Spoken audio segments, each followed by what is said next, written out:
What's going on, everybody? Good afternoon. We are here on Wednesday. We're technically a few hours late, but obviously everything gets pushed back a little bit. And after these next couple videos, we will be caught up. But it is time for College Football Prospect Wednesday, actually on a Wednesday. So usually I would do this in the morning. Decided to do a couple other videos this morning to catch up and to talk about some stuff that I think needed to be talked about. So, here we go, looking at the offensive prospects across college football that played well on this week, or last week now, I guess. And honestly, I think that we are going to have a more in-depth conversation about some of this stuff, like quarterback, for example. I'm thinking that maybe at some point we're going to do a stream just to talk about quarterback stuff. Maybe I'll even pull the Hawk's Nest into that one. But we've got a little bit of a situation brewing with these college quarterbacks in that I kind of feel like they're pretty bad. I'm not that impressed with most of them. But let's take a look at what we did have here. And there were some quarterbacks who played well. The thing that kind of frustrated me this week is there were a lot of turnovers. There were a lot of turnovers with these quarterbacks, like Cam Ward. He's the first guy I listed. He had a great game for Miami. Miami remains undefeated. 24, 38, 343 yards, ran for 57. So that's 400 yards of offense, 5 total touchdowns. But then he throws the 2 interceptions and he's got the fumble. Now, in reality, if you're making that many plays, I mean, we're talking about Cam Ward getting like, what would this be? 500 yards of offense on 48 plays. When you're doing that stuff, the turnovers are much more acceptable. It's like Josh Allen, right? Josh Allen turns the ball over a lot. It doesn't matter that much because he's so good at making plays throughout the game. It's not hard for him to make up for it. So I don't want to harp on that too much, but this is college, right? In college, you shouldn't be turning the ball over this much. So great game for Cam Ward, but the turnovers got to stop. 2 picks and a fumble. We do have to start giving some real credit to Jalen Milroe here. He played another great game. I'm still skeptical, but he almost had 500 yards of offense by himself, and he had the 4 touchdowns. He did throw the 1 pick. He's playing Georgia, and I know Georgia got destroyed in that game, but that's not a bad team. So I'm looking at Milroe a little bit differently now. I like him a little bit more than I did before the season started for sure. I still wonder if this stuff is going to work in the NFL. I still see a lot of things that I don't like with him, but it's starting to improve. 83.9 PFF grade on Milroe, by the way. Then we got Miller Moss, USC, who also had a pick and a fumble. Again, a lot of turnovers this week, but the guy produced for USC.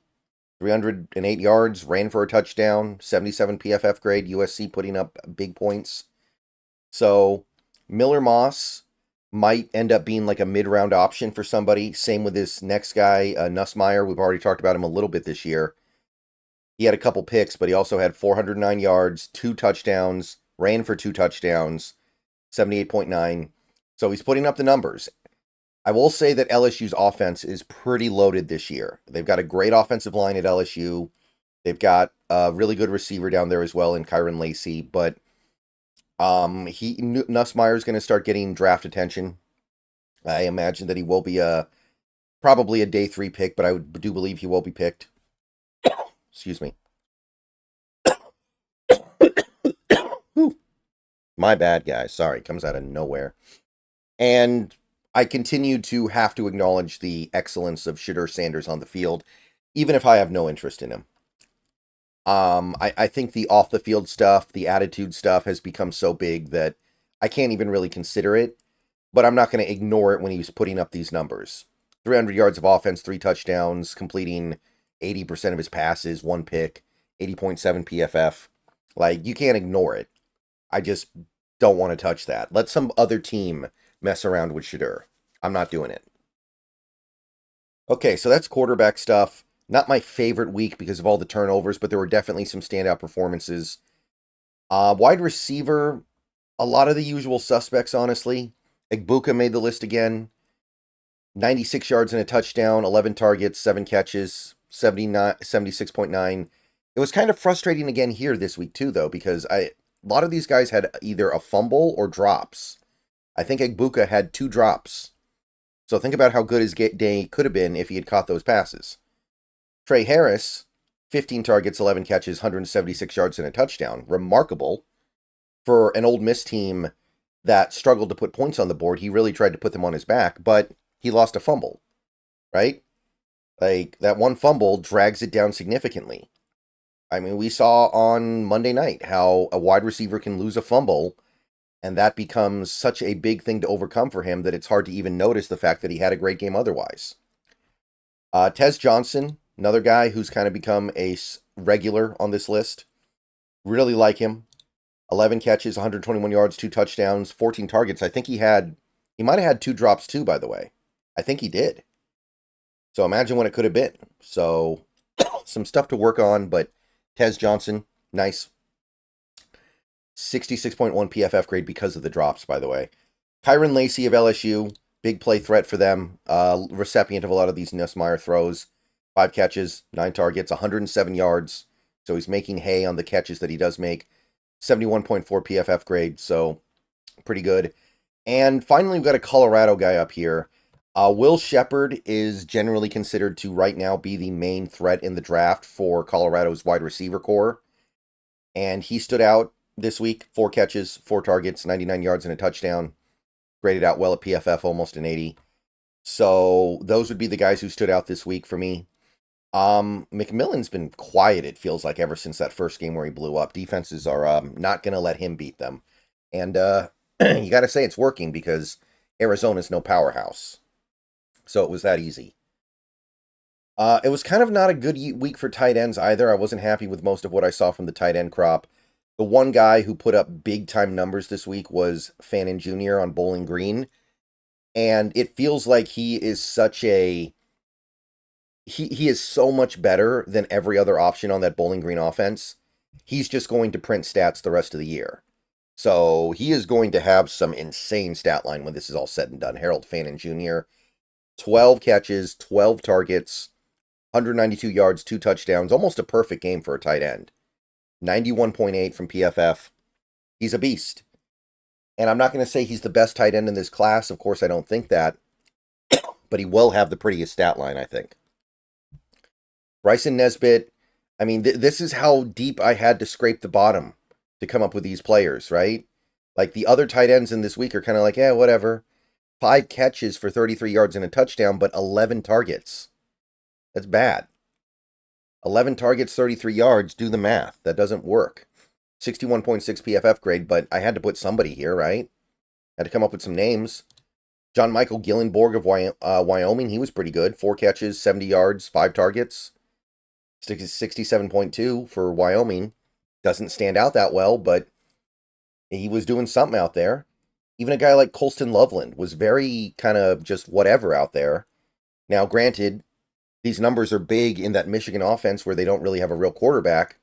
4 catches, 41 yards on 6 targets. I mean, that's okay, right?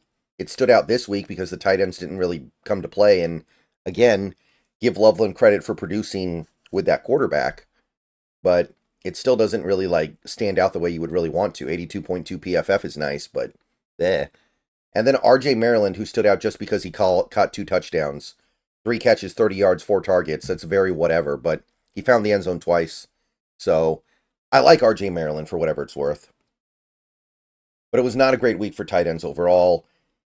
And that gets us to the offensive line. I found 3 left guards that I thought got my attention. And the good news is these are some new names. So we're cycling the list a little bit and we're finding some new guys to pay attention to.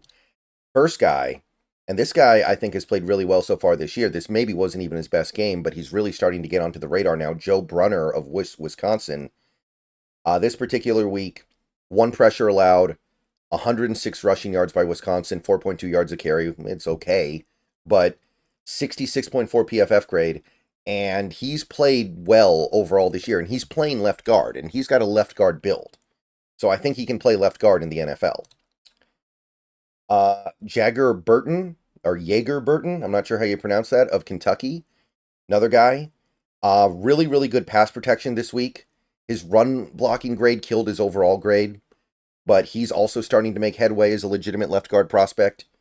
0 pressures allowed. Kentucky couldn't run the ball, granted. 57.7 PFF grade's not really good, but this guy's doing some things right. And as you're a left guard, it is more important that you can pass block most of the time. And then you had Garrett Dellinger. I put him in here again for LSU. He was one of the better left guards this week. LSU had a really good offensive showing against a bad team, I get it. But they ran the ball very well. Almost 9 yards a carry, 237 yards. No pressures allowed by Dellinger, 73 PFF grade. So he's definitely a late day 3 guy. But I do feel like he's a legitimate left guard right now. Maybe that I'll change my opinion on that later. But I feel like he could be a legitimate NFL left guard. Center. Bryce Foster made the list again. Kentucky had a successful game running the ball. He didn't allow any pressures. It's pretty easy for centers to not allow a lot of pressures, though. 167 rushing yards will get it done. 68.1 PFF grade. That Kansas offense, they can grind it out on you, man. They can run the ball. Jared Wilson of Georgia. Georgia, not their best game. They couldn't really run the ball, but Jared Wilson did his job in pass protection. No pressures allowed. 69.1 PFF grade. And the new name here would be the USC center, Jonah Monheim. And some people think he'll play tackle in the NFL, which very rare you would see that happen, but I know some people think he will. But that might work out too, right? We do possibly need a right tackle next year. 1 pressure allowed on USC this week, 161 rushing yards, pretty good, decent. 68.6 PFF grade. Getting it done. So he's a new name to add to the list here as we sift through this data. Just another one to kind of pin onto the list to keep an eye on going forward, because I do think we're going to need a center next year, for sure. And finally, we have right tackle. I only found 2 names this week that stood out to me. One is a new name, though, Cameron Williams, Texas.